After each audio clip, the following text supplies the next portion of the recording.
Hi, welcome to another Trimble SiteVision tutorial video. Today we're going to take a look at the new PDF placement app. This app lets you position any PDF plan at one-to-one scale on your job site and view that alongside your existing SiteVision models. The first thing you need to do before being able to use the PDF app is to copy your PDF to your device. The easiest way to do this is by simply sending it by email. If you tap on an email that contains an attached PDF and then tap on the PDF attachment, you'll see an option to open the PDF with SiteVision. Selecting this option will copy the PDF to your device locally and immediately launch SiteVision. A confirmation message will appear in SiteVision confirming your PDF is now ready to load with the app. Alternatively, you can also copy PDF files manually to your device. These need to be placed in the following location, which can be accessed by plugging your device into your laptop or PC. This can be an easy way to transfer a large number of PDF plans or documents at one time. Once the PDFs are copied to your device, select the PDF placement app from the Central Apps carousel.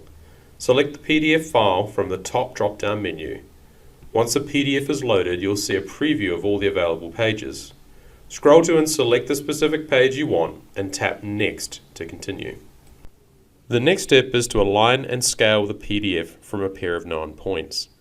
Select the first point in the PDF plan view by pinching and zooming to the correct location.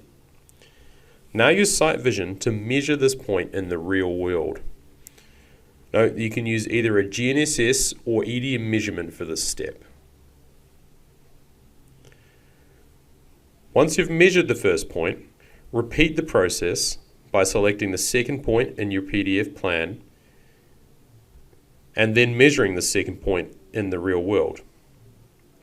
Remember that selecting points that are far apart will give a longer baseline and be more accurate.